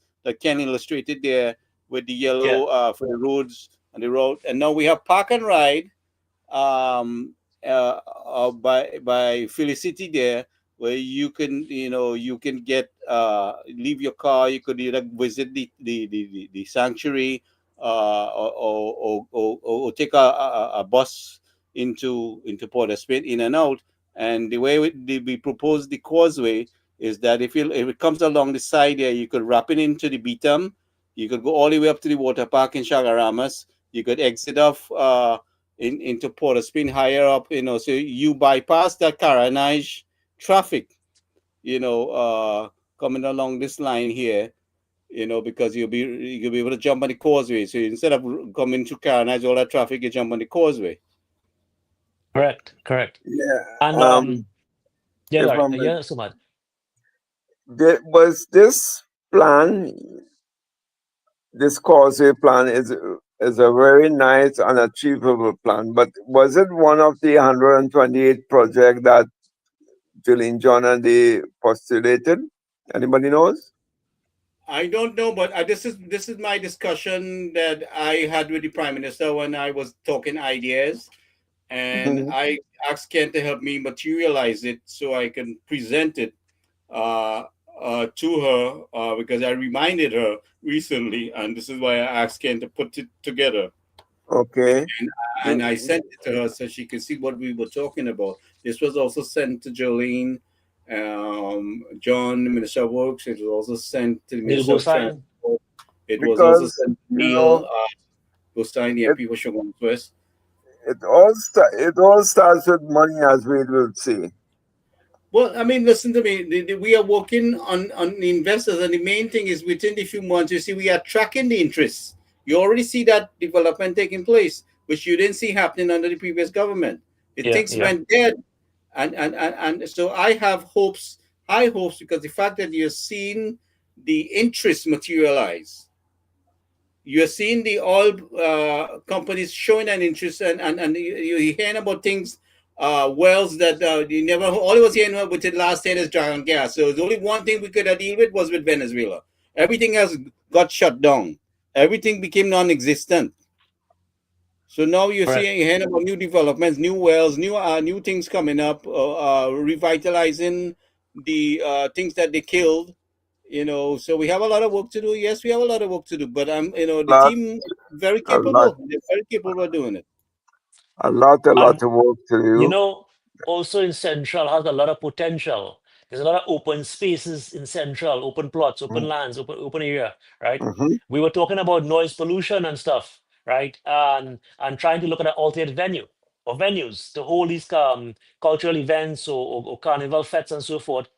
And Gary, we spoke about that area between just south of Felicity there, coming back towards Cuba, between Cuba and Felicity. There's a lot of open space there, right? But we have to build the infrastructure, right, to facilitate the added capacity, the increased capacity to move traffic efficiently.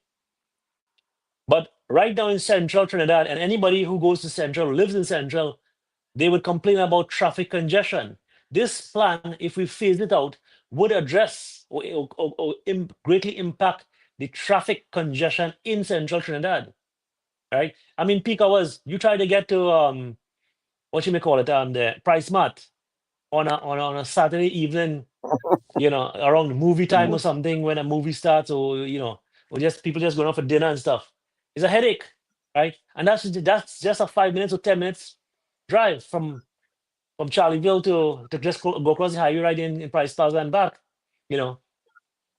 So once we're going to build anything, we have to do that feasibility, and that ferry terminal will attract a lot of cars that are going to be increasing the capacity, right? So we don't want to have a gridlock or mixing the traffic that or the ferry traffic or the traffic that's using the facilities there, right, with the local traffic, or have that traffic diverted through these little towns. That's not going to work. We have to move it around, right, and away from the town.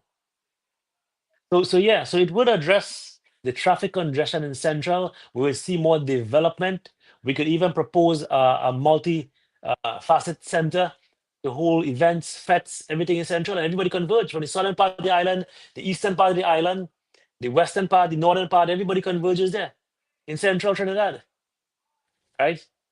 Why do we have to go to Port of Spain in that gridlock, in that flood, area that floods when it drizzles? The whole place You floods know, there. like one of the things I pushed very hard was the decentralization and the multi-purpose governmental business, which I saw in this Mhm, video. mhm. So I know that the Prime Minister took uh, into consideration what we were saying, because these are things where I suggested to her when they asked me to make a contribution to the manifesto. So I've seen some of that in that project, that development project there. So I have hopes that first of all, I recognize that they are paying attention to especially our Prime Minister is paying attention to what we're saying, and it has taken into consideration. So, but this causeway here, you just imagine you don't have to go through that normal channel into the traffic into the Beetham, and you could run up the side here within minutes and exit off, into Port of Spain. Um, you can go straight off. You avoid the Exactly. Karanjai traffic. You come out from the outskirts, in and out. You exit this ramp into the Beetham area here. Without having to, like I told Ken, stop it. You'll be able to ease your way straight into the Correct. traffic Correct. the way it is designed. Um, It could be uh, expanded on. yeah. Not only but it could be expanded on, but also how we exit the highway, the causeway, is that Correct. you don't come to a full stop. You wrap around and get Oh, yeah, yeah, into the definitely, flow of definitely. You traffic. can't stop in the causeway there. Yeah. Gary, one Yeah, more right. important point, right? We have the army base in Chaguaramas there, and we just have one way, a road, west one road, a single And lane this each way they way. could get quicker. They could get quicker to the southern part They of the can country, and mobilize exactly, fast yeah. mobilization, right? Um, So it's so a strategic piece of infrastructure also when you think about it. So, I mean, multifaceted, multi-purpose. This is a revenue-driven project, and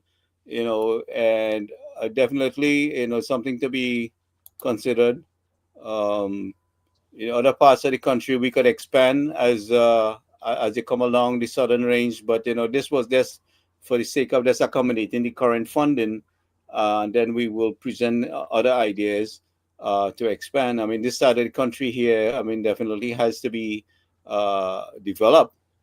Definitely, Also there's definitely. a lot of potential here on this end. And this end, we're proposing a causeway also because of the road always get washed out and you have to keep rebuilding all the time. So one of the things I recommended was building a lifted road, which is a causeway. At a certain point, then that way you can have access. You can have access to the people who are flooded out. We're gonna Yeah, while we're yeah. working on dealing with the flood, and you have access, so you're not limited. You're not cut off from accessing the people who is in distress. So this is something to look into. And obviously the boardwalk, like how I recommend about Seaside Heights area and stuff like that. Like Atlantic City and stuff down there.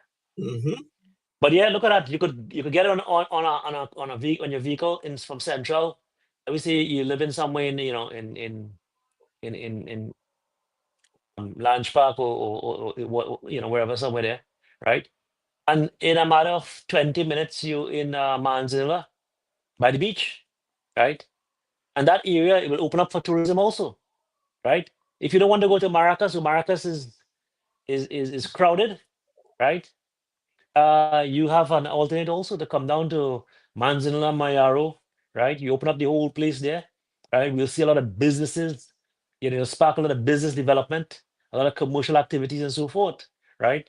And this also could be a tourist attraction. You pull up with a ferry, sorry, a cruise ship, right in Central there, and we have the taxis waiting to ship you straight across to across the island to Manzilla.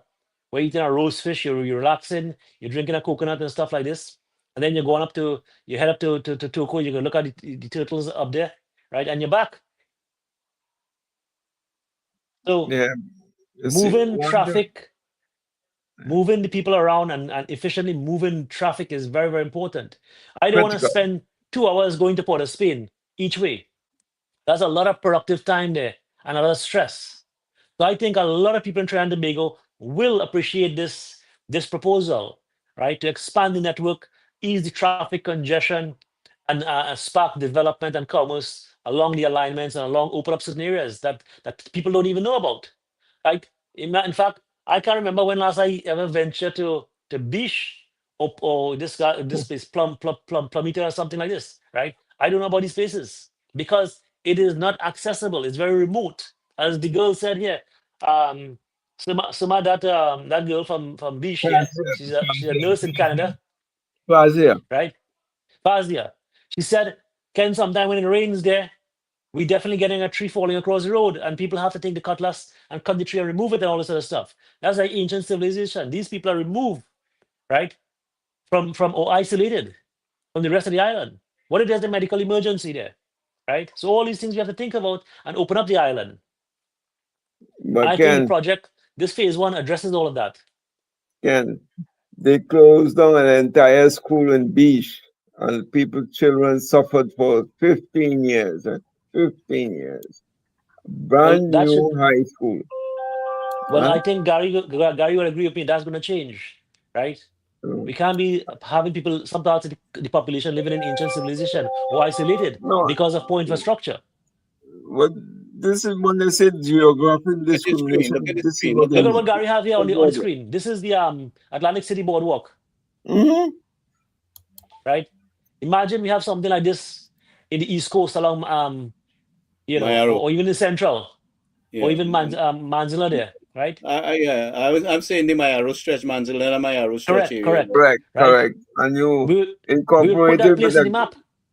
yep, and Yeah. incorporated with the golf course and some nice hotels and cabanas and so on. Correct. So Not everything has to be focused or concentrated in Port of Spain, right? this is the Well, this is problem.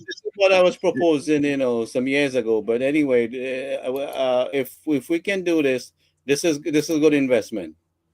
Oh, an excellent investment, right? Excellent investment. You build hotels, you build Airbnbs. People will come, they'll want to stay, right? And it will spark commerce, it'll spark development, But create jobs, employment, right? That will definitely create jobs. but you see, what my biggest grouse is, and the grouse is genuine.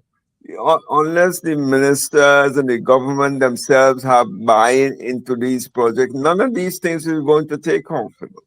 Trust me, I'm telling you, none of these things are going to take off unless the government has a vision, a clear plan. The idea is good.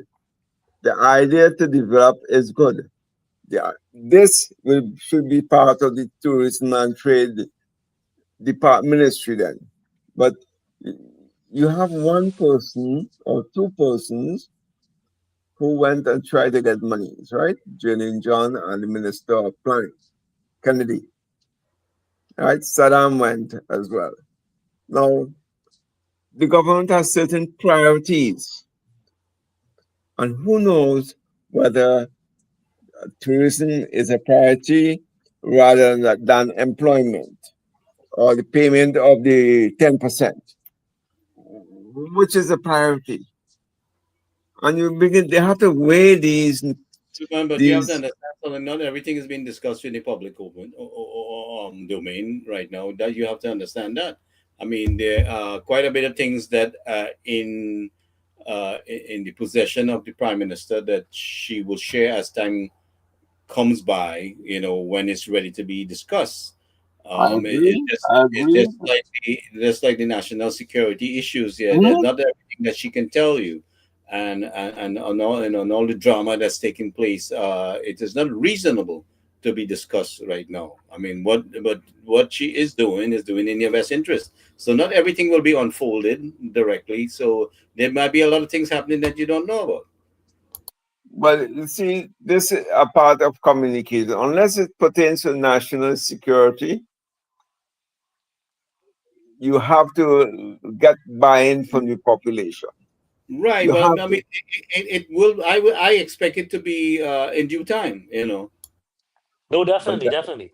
Look, yes, nobody wants to be sitting in traffic for 2 hours or hour and a man, half My when it's really a 10-minute drive. my MP is complaining this morning. Yeah. It Yeah. takes him 3.5 hours to get from Prizebad to town. That is 7 hours a day lost in traffic. 7 hours a day? You've got to So be with that joking, man. causeway, he could jump in there in half an hour. He's in Port of Spain. Why can't we have this thing in San Fernando or Cuba or Macaulay or, you Just know, sound like how the prime minister say, well, she can work from any correct, location. correct. Maybe we should have parliament start to shift parliament where it's going to be held instead of the Why, Red House. if I'm working in the Ministry of Education, why do I have to reach to Richmond Street in Port of Spain and spend 7 hours to reach there? Huh? Why can't I walk out to San Fernando? In this That's age why when we need to everything, decentralize. big time, and Gary, we have Right. been saying the same thing. But when? The question is when. Yeah, we I said the mean, same thing in 2010. our infrastructure is not prepared for that, Suman. We're going to take a few years to get Yeah, there. yeah. Gary, But but we we get in said there. the We get in same. there. It's a We work in said the same. progress. We said the same thing in 2010. Yeah. Because they had the Ministry of Agriculture in St. Clair Roundabout. I don't know if you guys know that after the Yeah, I remember that. Right by the roundabout there Whitehall, by after Savannah. Whitehall, Yeah, on Ministry the of left hand side. on the left hand side there. Right? I used to work right before in Ministry of Education there in Alexander Street. Listen, Ministry of Agriculture in Port of Spain, and they don't grow one plant there. Where should that really be? Eh? Shouldn't that Yeah, be in a farming area, St. Joe, definitely. East West, Yeah.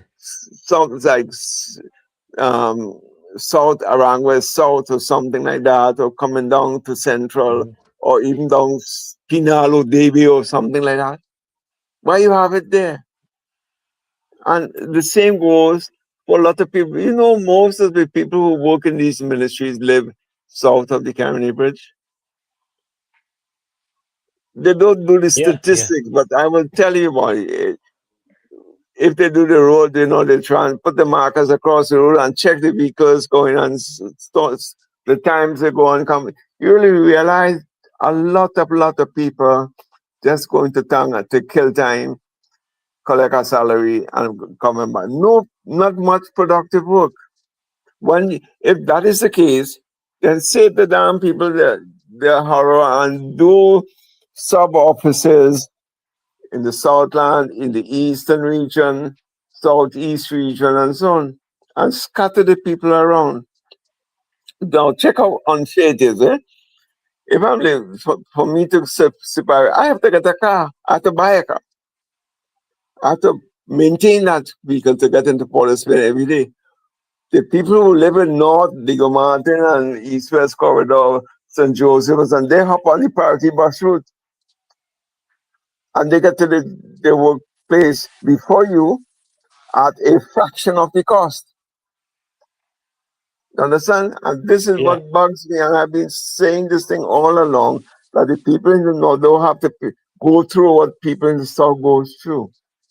When you have to maintain a car, gas, tires, upkeep, new car, mortgage on it, that is just to get to work. There's no production out of that. Exactly. That was my next point. Lost But the productivity. bottom What line about the is, Not, cost for that? you cannot wave a magic wand at this stage. no, it's not at this stage, Gary. This didn't happen now. It had been happening all along. I agree Yes, with it. It didn't happen. as our government takes forward, we only a few months there. Dr. Maraj, for some reason, I'm getting a feedback on your device. I don't know what's causing it. Let me just see here. Yeah. Yeah, you see when I take him out, he's not there. So something is wrong with his device. Yes. So um, we're a few months in government. When we take office, there's a lot of destruction to the things that was previously put in place. So we have a lot of reorganizing, restructuring to do. And it's Big much time. harder than if we had just continued from 2010 to 2015 period. We would have been much easier for us. Yeah, Yeah, But yeah, you have to fix everything back from zero, man. yeah. Every But single thing. Gary, if it's one thing, you see this center of the epicenter of the island there, right? Those people are isolated and we had a resident from that community, and she spoke about the horror stories there, right? And I think we need to do them a justice and link them to the rest of Trinidad and Tobago, right? Let's take, for example, a medical emergency, right? Those little people, those small towns are more or less living in a bubble there, right? And all they You have take to the hours to rest of get from Trinidad. any part of the country from that part of the country there. Because if you have to go to Port of Spain, it's 3 4 hours. You have to get ready. You have to get up, leave home what 3 4 o'clock in the So, morning. At this so they three, won't be able to But hold on a job in Port of Spain. no, yeah, that is good job. I'm just saying if you have to go and take care of any business, But so I mean, we do need to build infrastructure, and this is what I'm talking about: the multi-purpose governmental business buildings. Yeah, yeah, Uh, yeah. one was for Central here, but one has to be built in the Sandy Grande area. We need something around this area here also. you The could Mayaso, do you do that by population size, Gary, by population and the amount of people requiring services. For example, okay, Hora Devi Pinal, I have a hospital. Tobago has two with only 60,000 people. The Pinal Devi exceeds that population by Tobago's population by 3 times, and not a single hospital there. Tell me, how can it be equitable? So you see, we have to do development based on data, and the data is the core which we do not use. We do not know the amount of people traversing the highway, let's say from the creek right into Port of Spain. We do not know the amount of people. So if you don't have the data, people who are planning, doing the governmental planning, you don't like have, maybe you don't have the data documented, but the physical evidence is there in your face every day, seeing the chaos. yes, Yeah, yes, Uh, yeah. but you you see, know, these guys have escorted 9 out of 10 times. They zoom past on the highway, and you tend to feel pissed off. And me too. That's the luxury for them, but we have to suffer the pain with our gas bill. I know that the horror of trying to cut on time. But anyway, the point I'm trying to make, the government, But they have to Suman, identify. if I can make two suggestions, right? So they Are we really having the best use of technology in terms of productivity? not even 10%. Right. Not even So ten percent.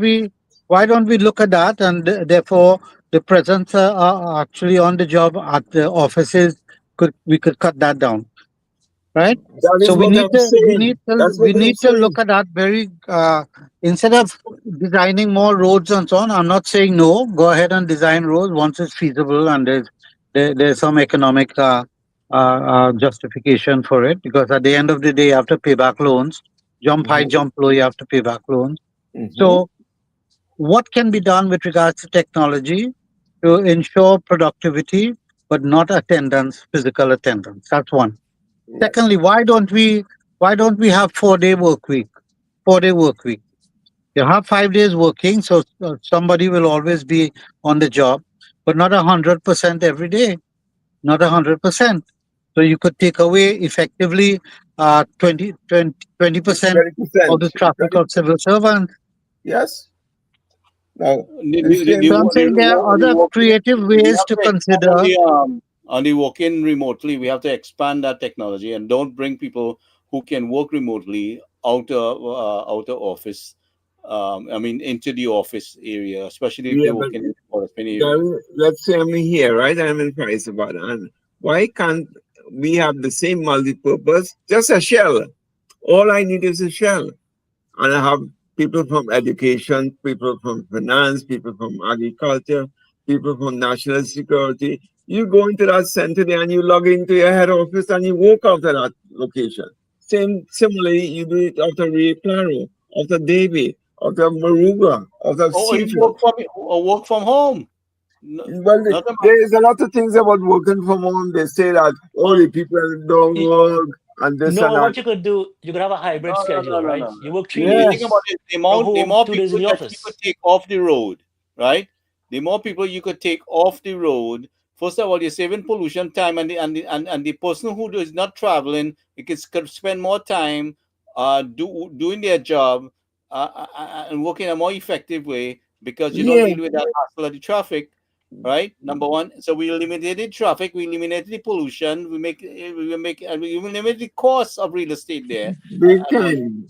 But you know, after last year, you could have worked at home. They said you can't. But this year, you could not. My well, nephew used to work 2 days out of well, home. in America here, the current president wants to push that out because he is Correct, correct. a little not informed of how that it works effectively, because Right. he's more Even, how to say, in a dinosaur stage yeah. of mind, But but not even private companies to the demanding that you come to work now. But anyway, what I'm saying is, if you have a regional office in Siparia, one is Point Fortin. So what I'm working, Ministry of Education, Ministry of Health, Ministry of Finance, I can go in there and work out of that office. And because I'm hooked onto the central database of the ministries. Mhm. Let's say I'm in education, I'm hooked onto the Ministry of Education database, and I do my work out of there. It's much, much closer for me. It spreads the thing around. And all you need are shells.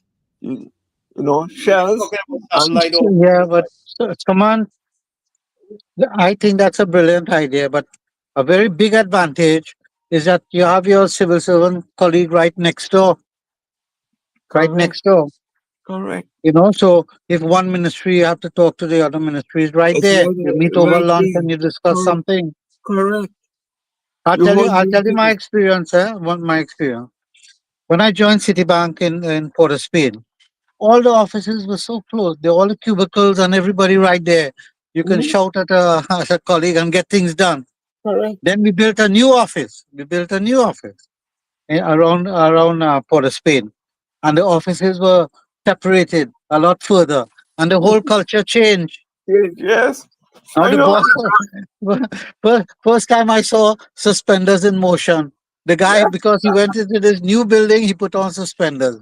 So so what the point I'm making is your physical environment changes culture, And changes culture. you were talking about how technology, how we can use it. We're not even scratching the surface of technology. Right. So why don't we say let's optimize that and see where we go and what kind of efficiency we could bring about.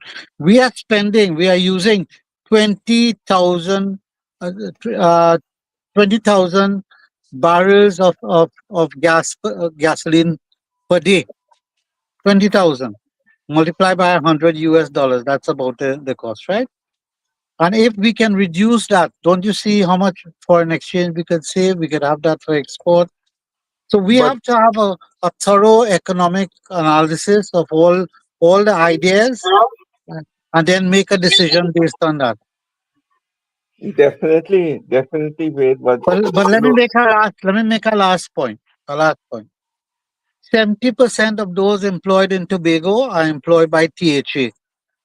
Tell me yes, which other country in the world, perhaps except Kuwait or Saudi Arabia and so on, which no, other country in the world that the government employs so many of the working population?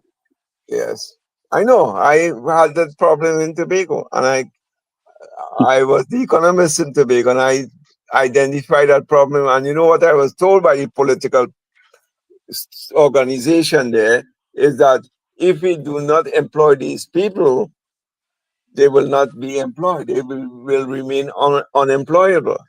So Well, you employing people based on so-called need, not of doing anything.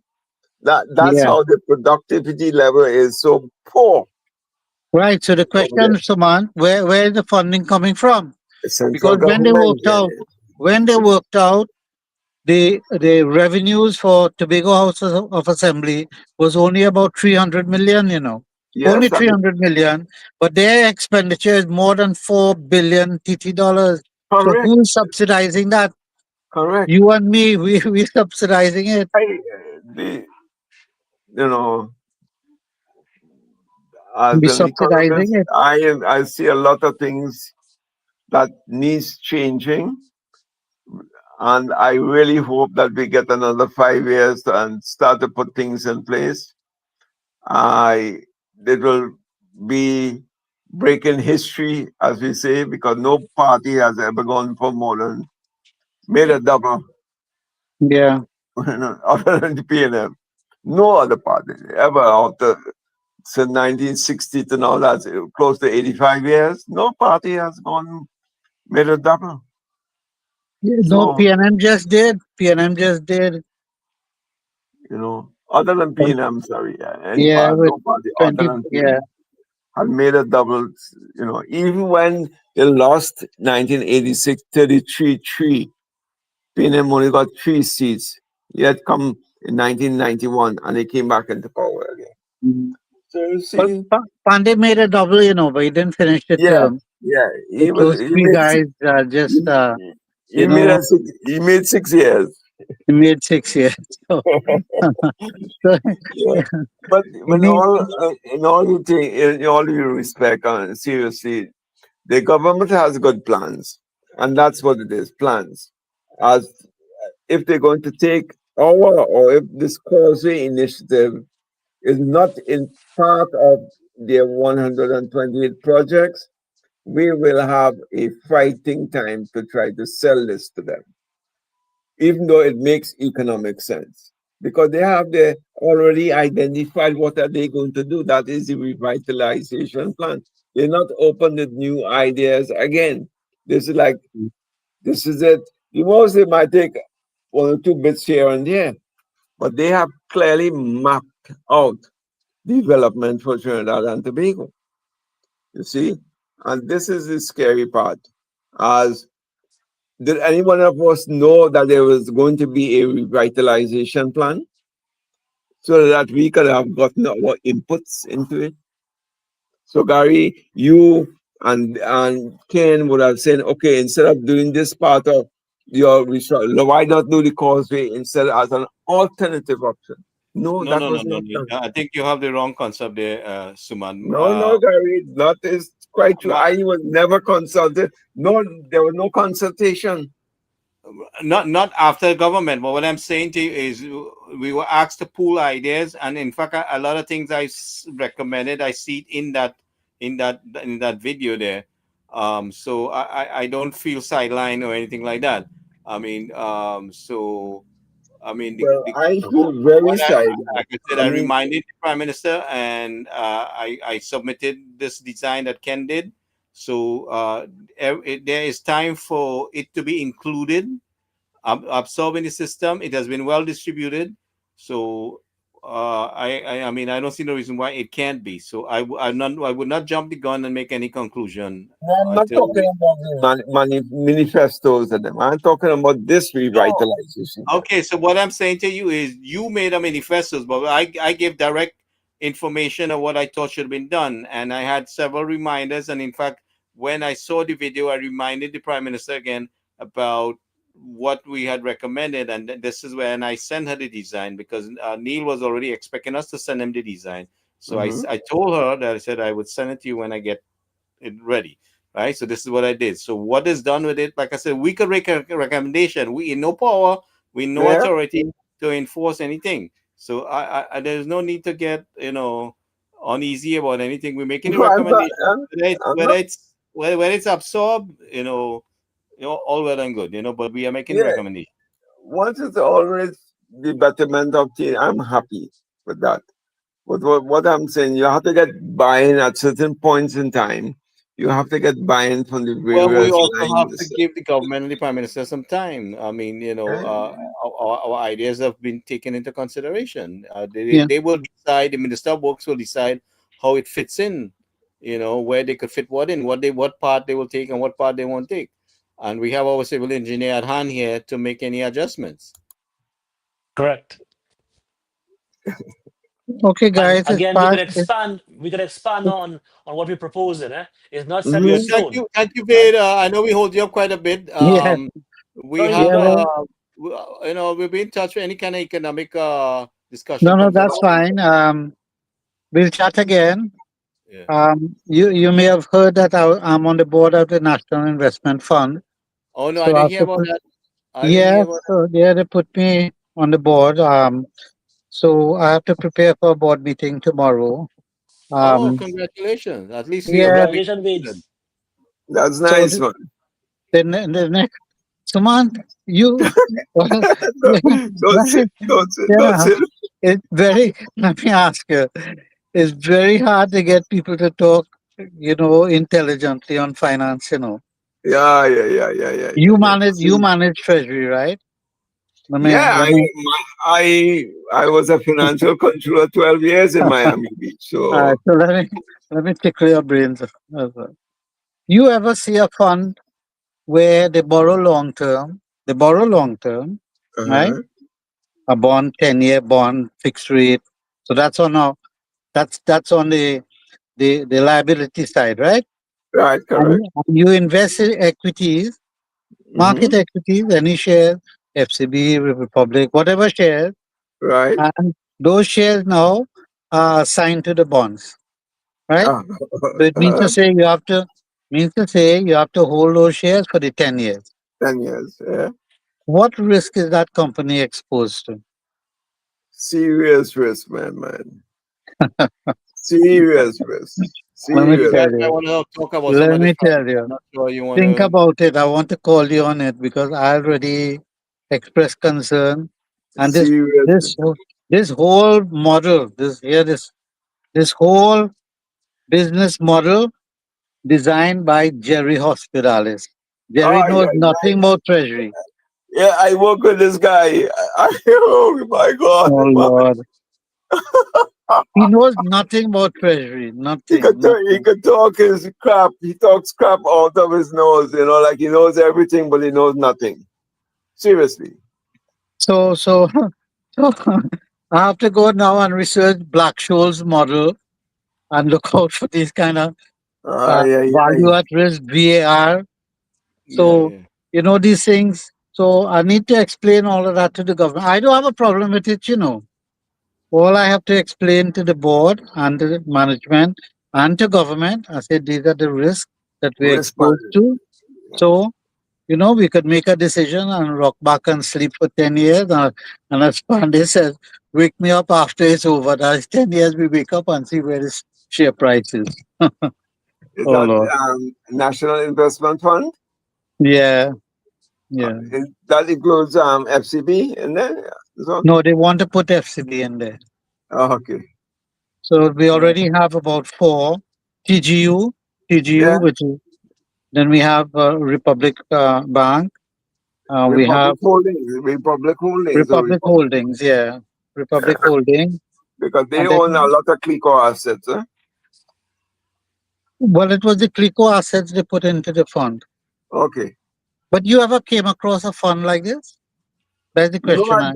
this was something about 2 or 3 years they set up. Not this fund in America. They have any fund like this? Raise money, No, long-term bonds, and invest in equity. invest in equity in your own bond. No, that is high risk. Very, very high risk. Should something happen, let's say, how are you going to repay your bondholders and so on?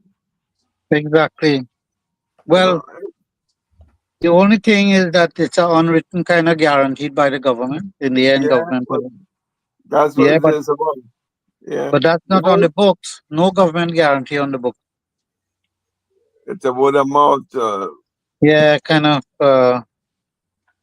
Okay, well, I tickle your brains a little bit. Yeah, No, yeah. You no, guys no, discuss it off here. no. Yeah, Okay, guys. yeah. Take Take care, care man. and good night. Right. Good All right, night, Vin. Good Ken. night, everybody. All Ken, right. Take care, listen, Vin. Ken. If you could put a road quickly to my arrow, I glad. And let me tell you where the Will. market is. Let me tell you where the market is. All those birds that fly to Miami who don't have funds again, like before, they're glad for places in Trinidad to go. And that is And the market. you And open some nice golf course and so on. put a Nice. toll on the road. Put a toll on the road. Correct. Now we Put talking. That a makes toll. sense. That makes sense. because the amount of time and money and gasoline people are going to save, I prefer pay on that road and I go straight down. And you're on the And that's right headache. side. Right? Go So right. Headache and so stress. we could work out how much time somebody will save, how much gas they'll save, and look, guys, that is the alternative. Because when you're putting a toll on a road, there must always be an alternative. Mhm. Yeah. Definitely. So I Definitely. think that project could start quickly. I don't know what's your, but it's a good idea. I didn't think about it, but it's a good idea. You said from about Central, where in Central to turn right if you're Well, we're going looking north. at Londonville, coming out of Londonville there. No, We could pick up let's Touch say road. those Touch, no, existing but touch roads. road. no, but you still have to pass through all that traffic with Well, Chabonas and well, no, it creates a belt. Montreal. I have a belt design around the whole place there, right? right. So So it's like a sort of that will beltway. You take connect to a you beltway that that will take you Manzanilla, and how long it will take from west to east? from west to east. Yeah, Half an hour. That should only be about 25 minutes from west to east, 25, from right? central And to then Manzanilla. from that point to Mayaro, how long that will take? If you have a good road, that should only be 20 minutes. Okay, so about 45 minutes. That's not bad. That's not No, bad at all. but remember the government plan is to build a competing highway from Sando to Mayaro. Yes, that's the other route. So But you know, we'll have two highways traversing east and west to east. right. So that So, listen, if you just start off one and get it Yeah. done within a 2-year period, and put the toll, make it an economic return to government, so because they'll have to pay loans and let that happen. And a lot of that will be local currency. yeah, You yeah. can get the load, all the aggregate. I see they're going to import aggregate. What is that, Ken? In the Well, budget? probably what we have doesn't meet the current CBR, California Bearing Ratio and stuff. Yes, these materials are specced out, right? And that is probably one of the reasons why they're sourcing or importing certain You type of see, Why for the did sheer they ever strength. think about spell, which is um, the la- the material from Tobago, the blue metal, Um, you see because what that is one of the best best material metals, you yeah. can get. Huh? okay. No, yeah, So but then, Suman, Mhm. all these decisions you have to work out what's the impact on the foreign exchange. You cannot Yes, ignore that. but Cannot ignore that. The Prime yeah, yeah. Minister, when she went down last week, finally gave TTH they got the license to operate now to So export. fantastic. So Yeah, even if it's a little more expensive, we're it's going to save let on me tell foreign exchange, and you, it's more expensive because our TT dollars is overvalued. That is the biggest currency wars is the biggest problem in the world today. Currency yes, wars. yes. But I've Okay, used guys. that material and it's All right, Wayne. super hard. Yes, Tobago material, wonderful, and that green stone is so attractive. It's Yeah, blue once metal. it's tested Blue and it metal. meets the Yeah. CBR and the specs, then we could Mhm. definitely use it. Yeah. Okay. Because, Good night, All right, everyone. Wayne. Have a good take night. care, man. Have a good Take one. care. Yeah. All right. Good night, everybody. All right, Gary. Good night. Have a good night, guys. Take All care. right. We'll talk soon. Thanks. Okay, Bye. guys. Bye. Nice man. So here's an office announcement from our MP for Chaguanas West, Dr. Neil will sign on his office hours tomorrow, December 3rd. Gary, I want to ask you something. The Hold last on. Let's come off here. Yeah, trying to come out. Why